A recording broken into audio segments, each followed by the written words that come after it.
10:4-10 and the regulations governing remote meetings NJAC 5:39-1.5, I hereby announce that adequate notice and electronic notice of this meeting was provided in a notice dated January 6, 2021, that was sent to the Asbury Park Press, the Two River Times, posted on the bulletin board and on the main access door to Township Hall, and filed in the clerk's office, and also posted on the township's website, www.holmdeltownship.com. Please be advised that the agenda for tonight's meeting is also available for download on the township website. Members of the public wishing to provide comment at the designated times may do so over the Zoom platform by clicking the raise hand button or by dialing *9 if accessing this meeting by telephone. Public commenters are asked to provide their name and address prior to comment and shall be limited to 3 minutes. Public comments may not include disruptive conduct such as profanity. Public commenters are reminded that this meeting is being live streamed over the internet, which will be archived on the township's YouTube and Facebook pages, and that recordings of public meetings are public records subject to Open Public Records Act. Mayor Bontempo? Here. Ms. Weber? Here. Mr. Critelli is absent this evening. Mr. Lucarelli? Here. Mr. Santana? Here. Mayor, you have a quorum. Thank you, Wendy. You're Everyone, welcome. please rise for the Pledge of Allegiance, and then please remain standing for a moment of silence. I pledge allegiance to the flag of the United States of America and to the republic for which it stands, one nation, under God, indivisible, with liberty and justice for all. Please remain standing for a moment of silence to honor our troops both home and abroad who work tirelessly to protect us each and every day, along with all of our emergency and first responders. Thank you.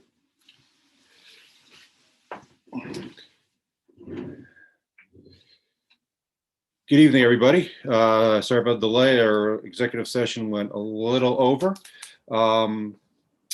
So we'll kick it right off. So our first item on the agenda is actually a special one, a resolution I'd like to present. Wendy, are the members of the VNA on or moved up to panelist?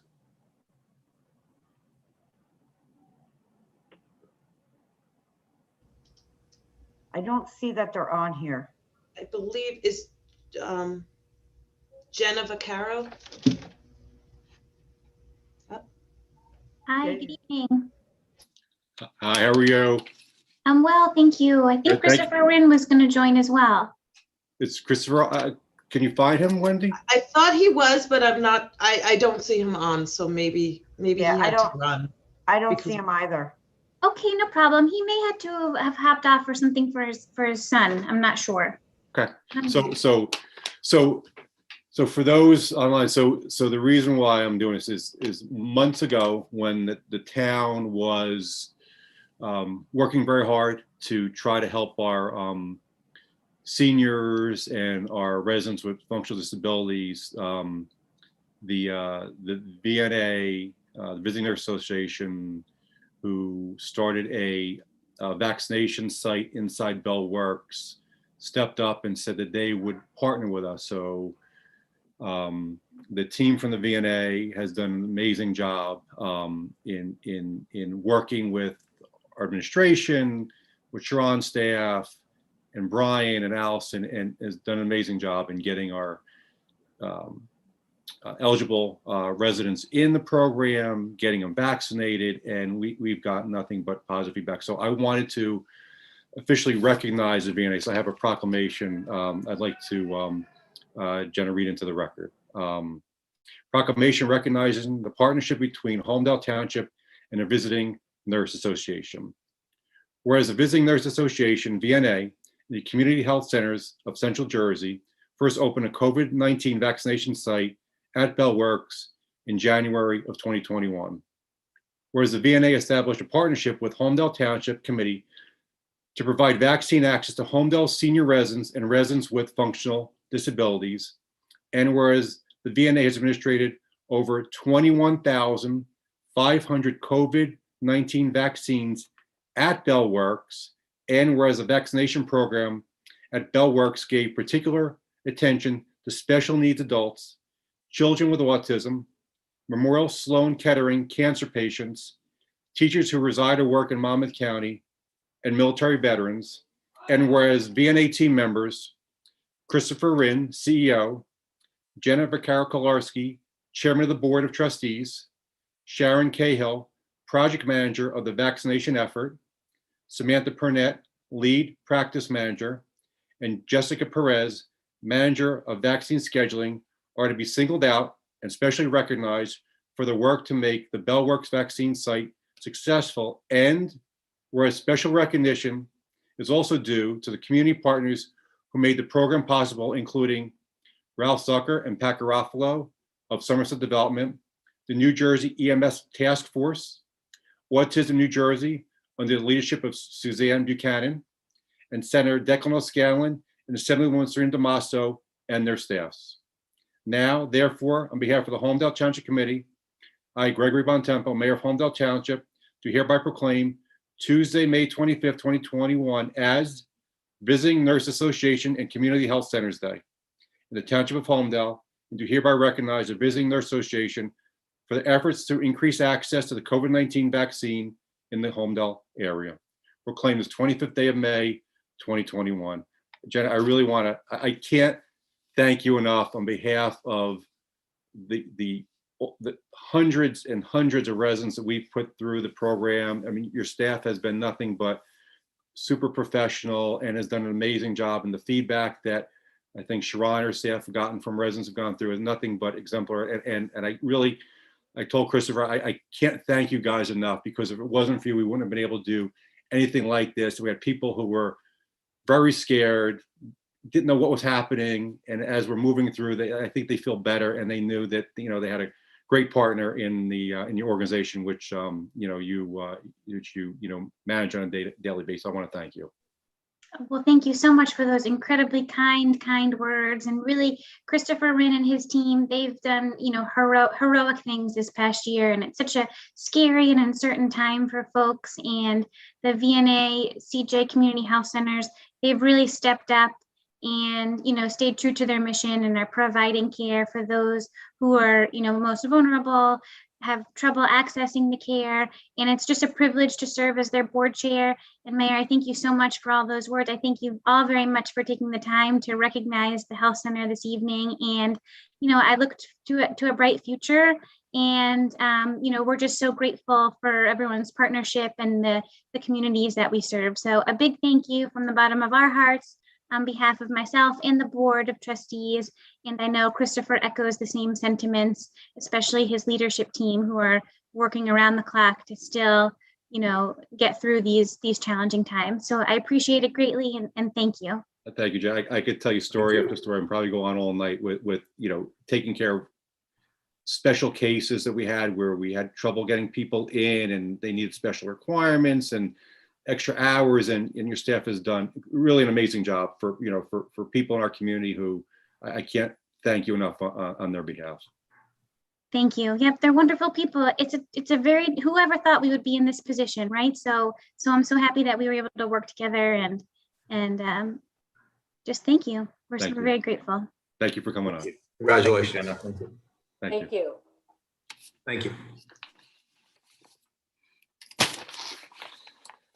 So next on the agenda is approval of the minutes from the April 13th executive and public sessions. I have a motion.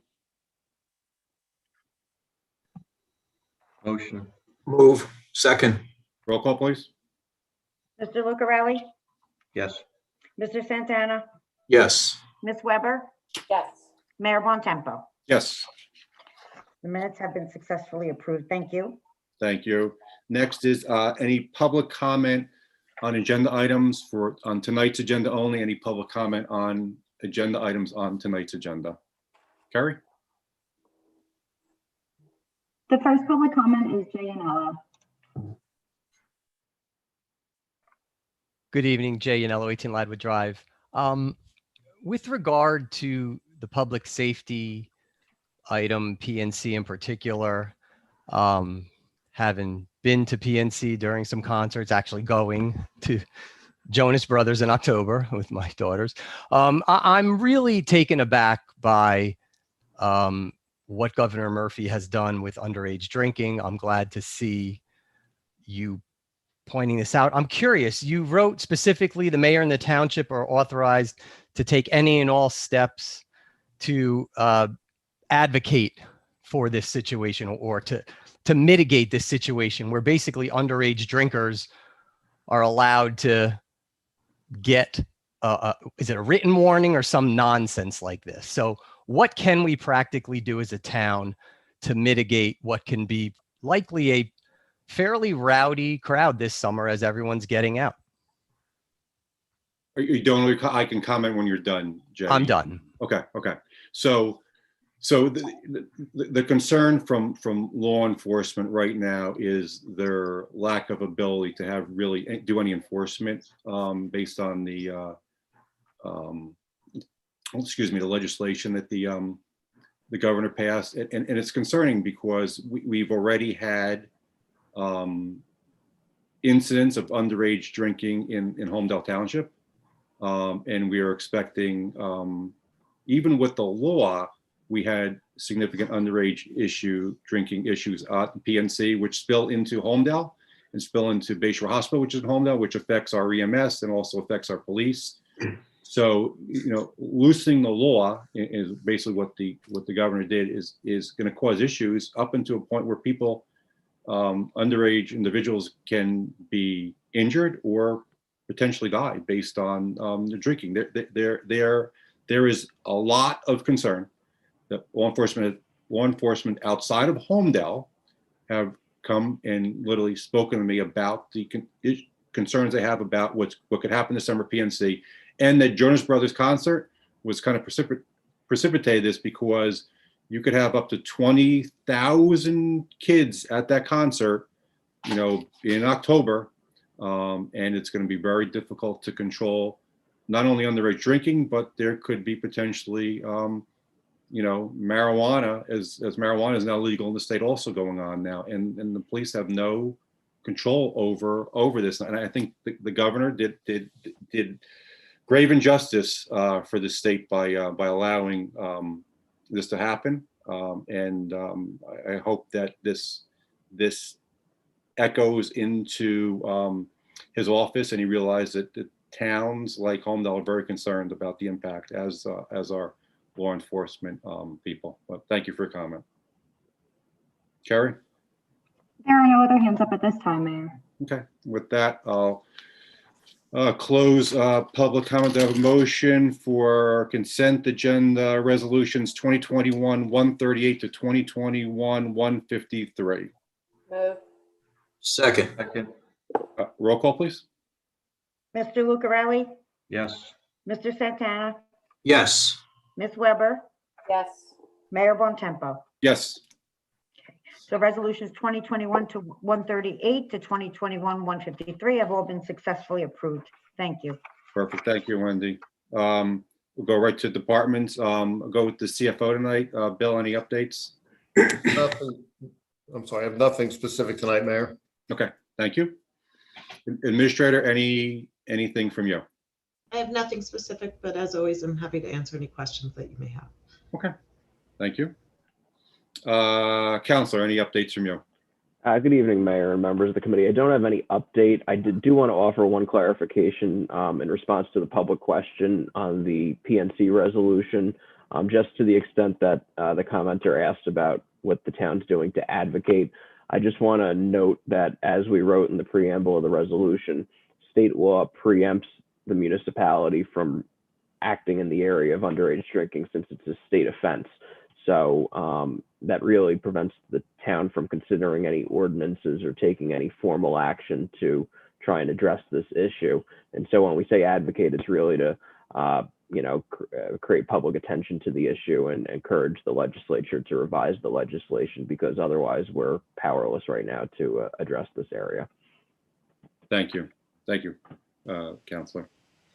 Engineer Ben, any updates from you? No specific reports today, Mayor, but happy to answer any questions. Thank you. Appreciate that. We'll go to boards and committees. Committeeman Lucarelli, any updates from you? Thank you, Mayor.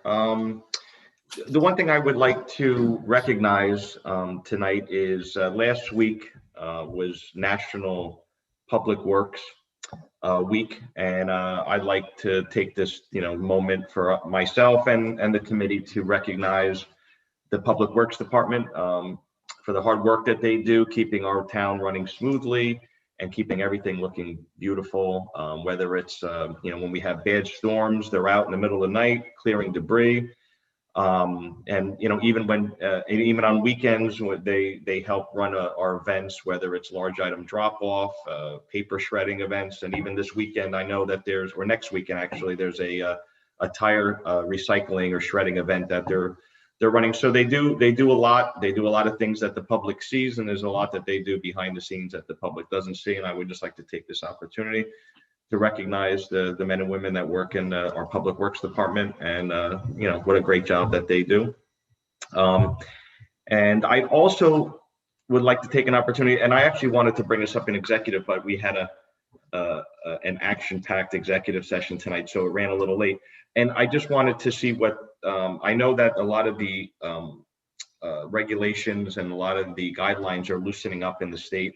And I would like to ask, or what the rest of the TC thinks about when possibly we would be able to go back in person for our township meetings, and at least to maybe set the tone for the rest of the town, the other boards that operate also. And I wanted to see if that's something that we could either discuss or get on an agenda and the next meeting to get the ball rolling.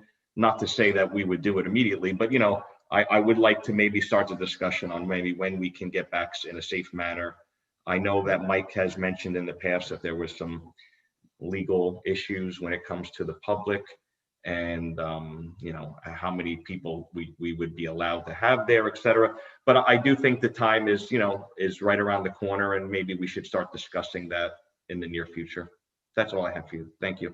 Perfect. No, thank you. No, it's a good point, a good topic of discussion, because I know not only TC, but you have planning and zoning, which used to meet in person at town hall on their Tuesdays and Wednesday meetings. So they could get back as well. So counselor or administrator maybe could kind of put a summary together, and this week or next week, of kind of what the timelines are, implications, things we need to put in place beforehand, any issues with the public entering or capacity limit, just so that the whole TC can kind of digest it, and then discuss at a future meeting. Thank you. Well, thank you. Deputy Mayor. Yes, I have a few updates on the recreation front. So the Traffic and Bike Safety Committee had recommended, and big thanks to the Recreation Department for putting together bike bags for May Bike Month. And they'll be available at Town Hall afternoon tomorrow, with a bike light, my favorite, a bike bell, ring, ring, some bike bingo, a mask, and some bike safety tips. So I hope to see everybody out there riding their bike. I also want to share that tomorrow the spray park opens at Cross Farm Road. And I know a lot of people are excited to enjoy that, the little ones. And then the swim club opens this Memorial Day weekend on Saturday. Membership results continue to be extremely strong, stronger than our 2019 season. And we no longer have capacity restrictions. So we're gonna be back in action with DJ nights, arts and crafts, theme weeks, and more. And memberships are still available. So I hope to see people there as well. And last but not least, I just want to congratulate, and we will be recognizing them at I believe our next meeting, if that works with their schedule. But I just want to make note and send my congratulations on behalf of the committee to the 8 and under girls softball Holmdel Hornets team, who is undefeated and won the 2021 USABL Spring Softball Championships. Way to go, girls. Thank you. Is that it, Kathy? Okay, appreciate it. Committeeman Santana. Thanks, Mayor. So I have 2 updates. The first one is about our community effort, specifically talking about the Holmdel community coming together to provide relief to or send oxygen concentrators specifically to India. As you know, the situation has gotten pretty dire. Apparently tens of thousands of people are dying. And very sad news that I heard just a few days ago was 50 doctors died on a single day. So it's gotten to a point where it's getting out of hand.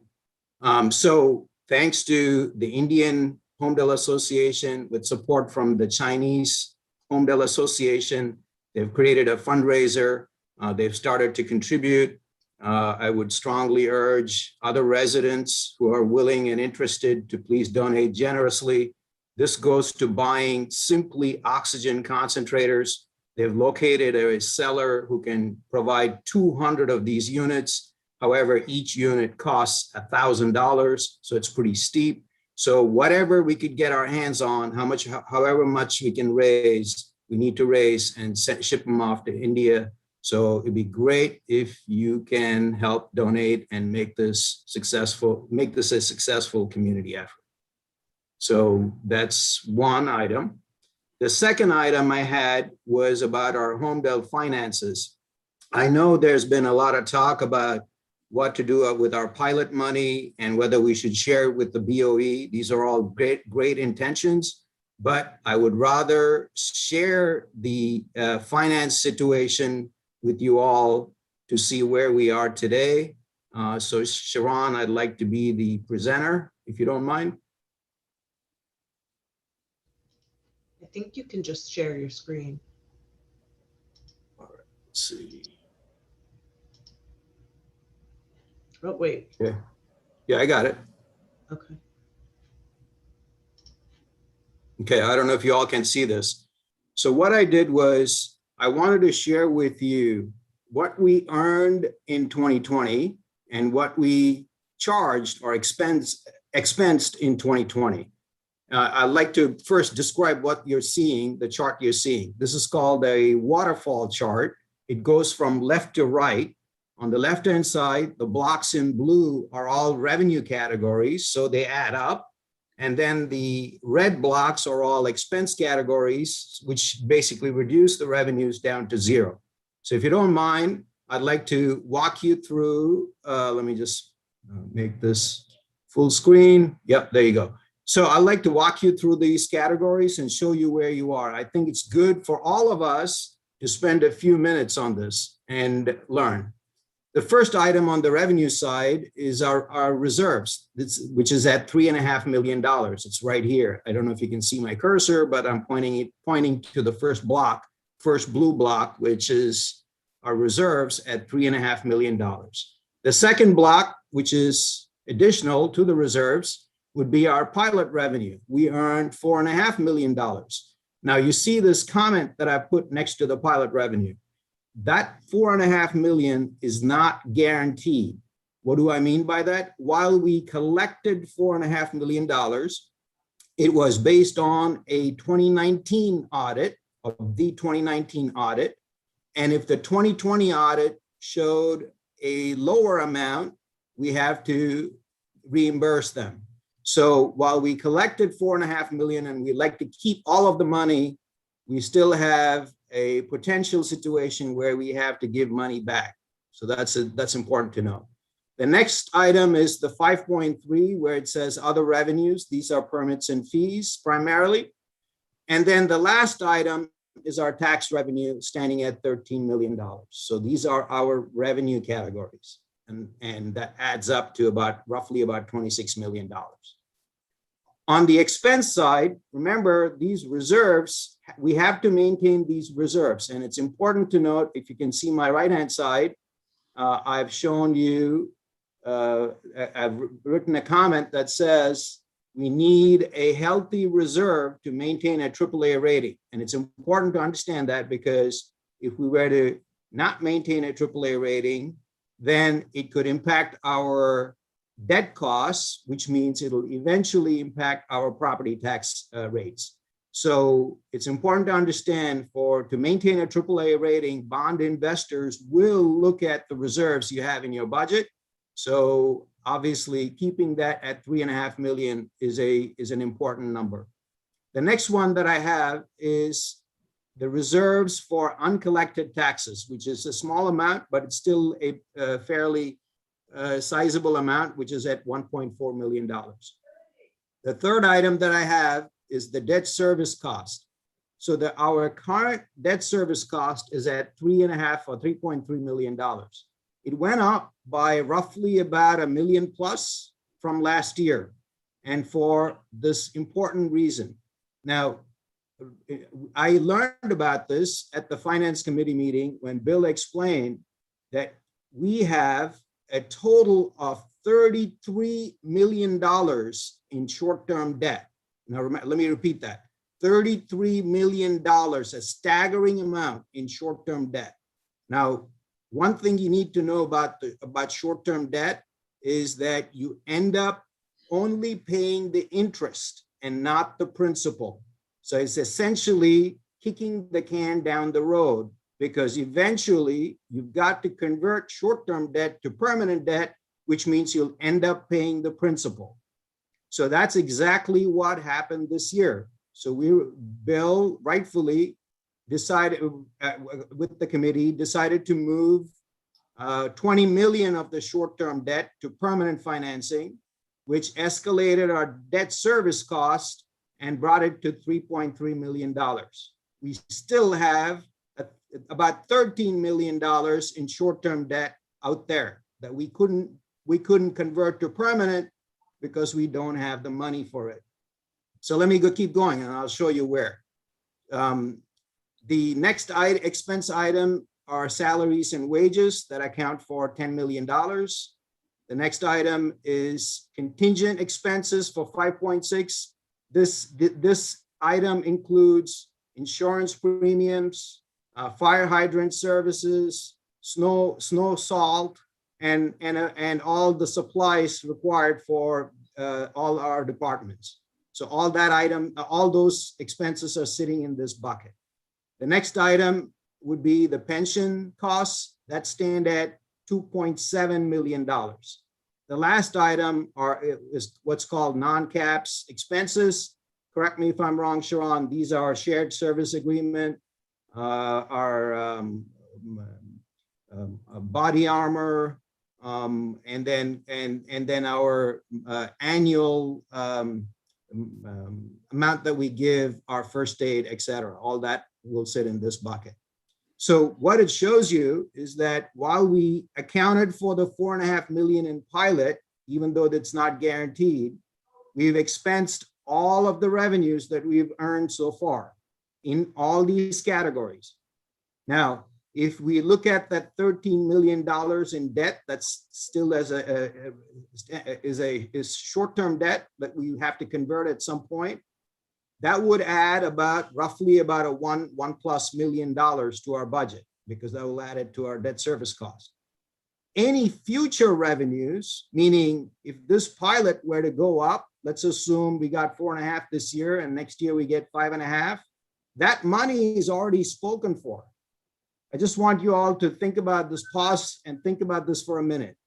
To me, I was dumbfounded to find out that we had $33 million in short-term debt. You cannot carry that amount of money in short-term debt for long periods of time. You've got to convert them to permanent debt.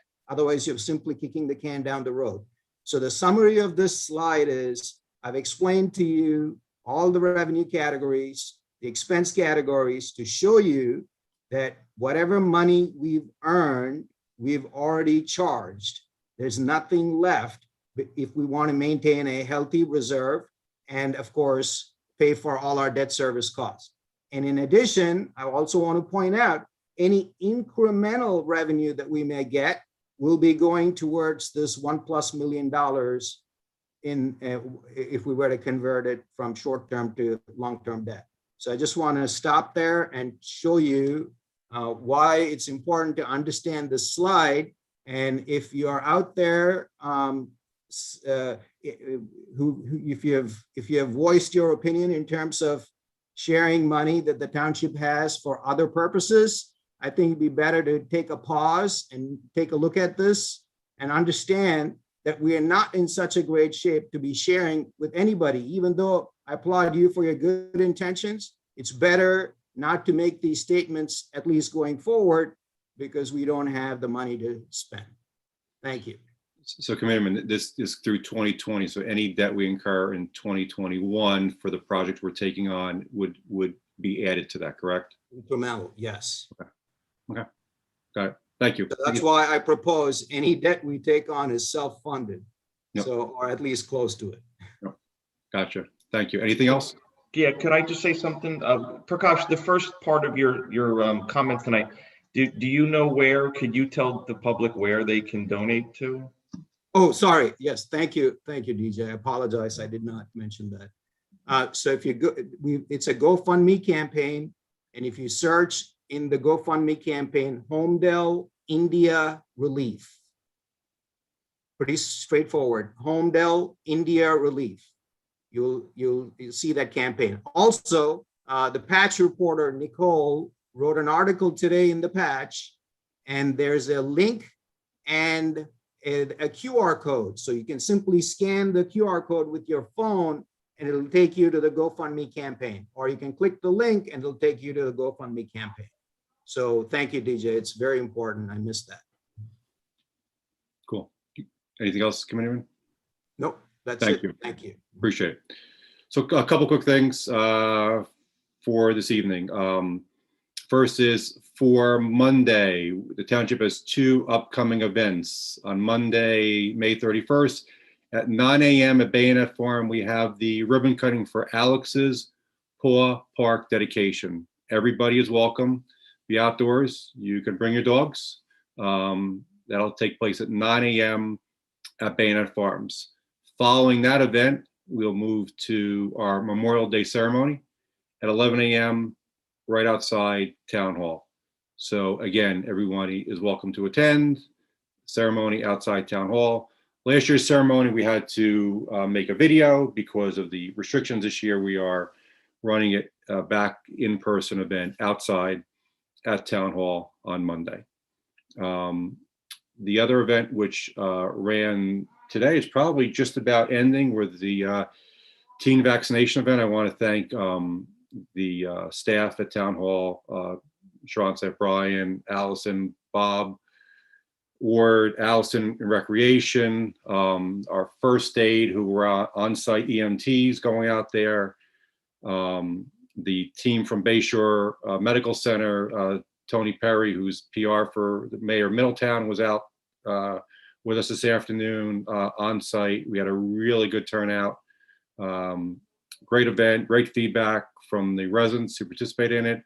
And I really want to thank Brian. We actually did tacos from Wahoo over in Middletown. And then they also did a last minute addition. We had a resident who volunteered, who owns a waffle ice cream truck, who came by, and we're giving out waffles and ice cream to all the people that are getting vaccinated, as well as their their rides, their siblings or parents who came with them. So DJ and all, it was a nice, comfortable, I think, event to help take away the apprehension of anybody who was a little obviously nervous about everything that's going on in the world today. So great job across the board with the staff at Town Hall.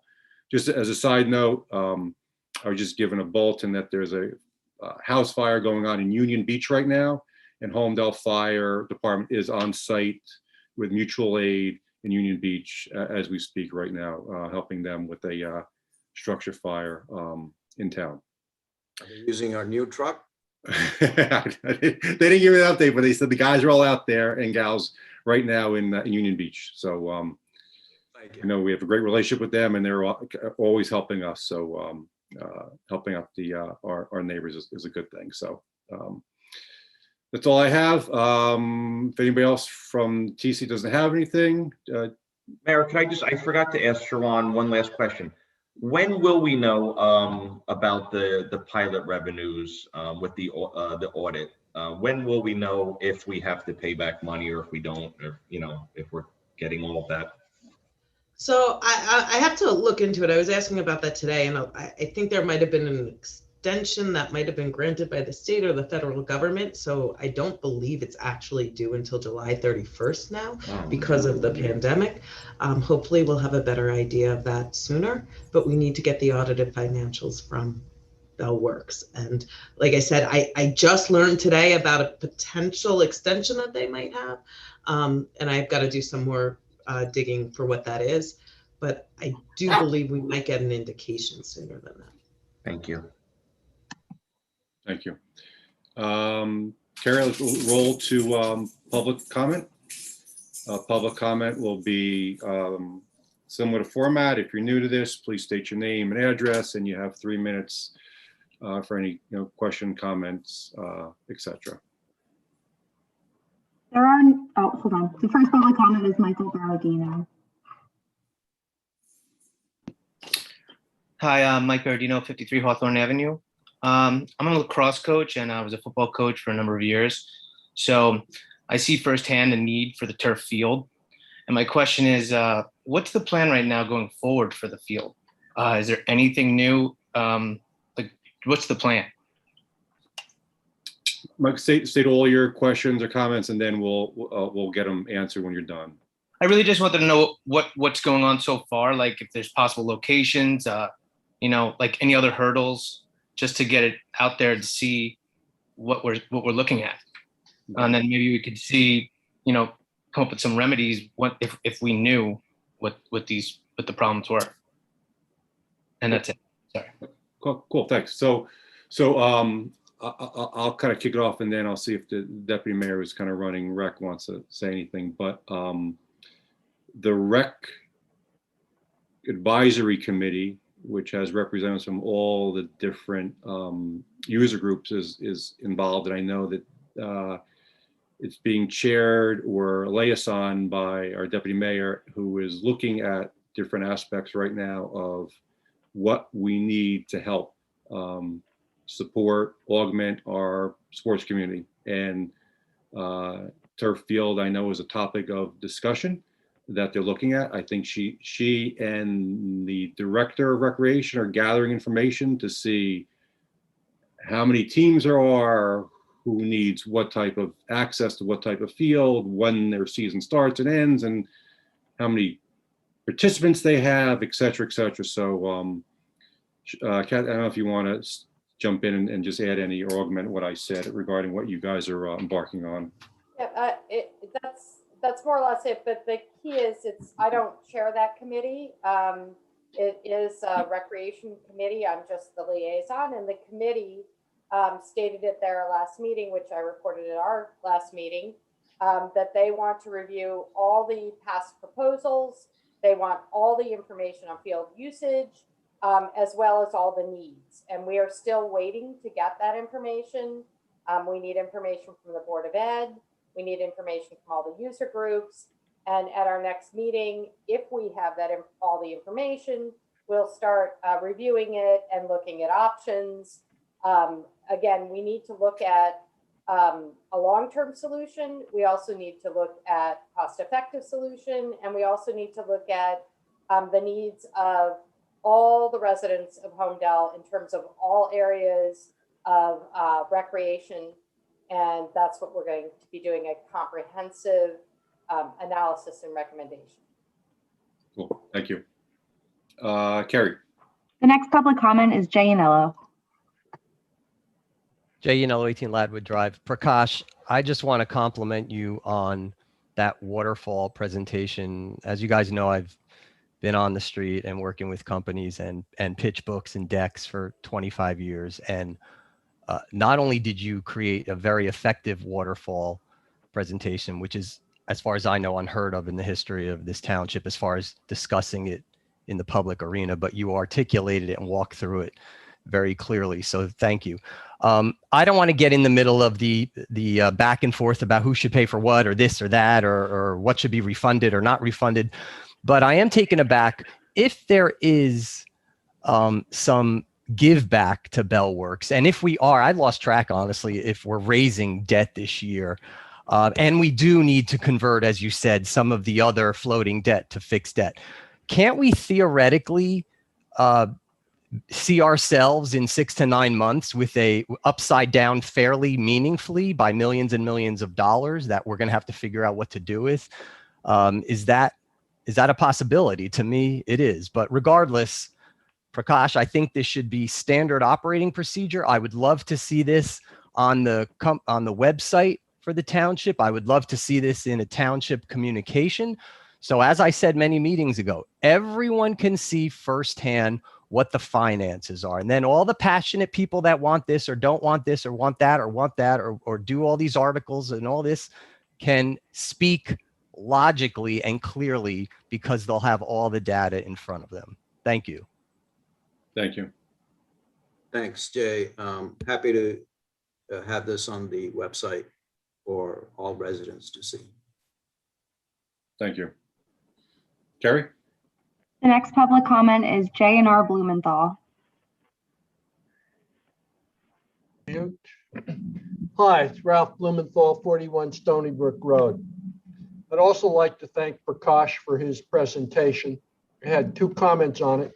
DJ beat me to one of them already in asking about what's the status of the Bell Works audit. The other question I had is on this slide that you showed, Prakash, the header said that it was 2020 data. Now we're halfway into 2021. What is the status of where we stand in 21 compared to the 2020 information? And as to that's my question. Do you have any others, Ralph, or is that it? Oh, that's it. Okay. Okay. Prakash? Yep. Thank you, Ralph. Good question. So if you look at that chart, that was what we earned, not what we budgeted, but what we actually earned and what we actually expensed, because that's a better approach than looking at budgetary numbers, because budgets are usually at some level, some amount of guesstimates, right? So it's better to take at actual earnings and actual expenses and compare them. We'll be able to do that when we get to 2022 or towards the end of 21, because when we'll have those numbers ready, we can then evaluate what we actually earned and budgeted. So until then, I probably couldn't answer your question exactly. Thank you. Carrie?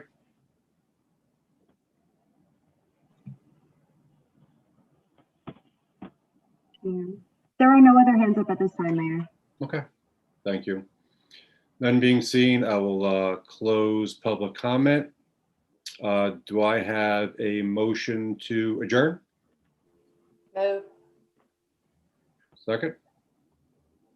A second? Yes, second. Okay. All in favor? Aye. Aye. Have a good night, everybody. Thank you for joining. Aye. Thank you. Yeah. Good night.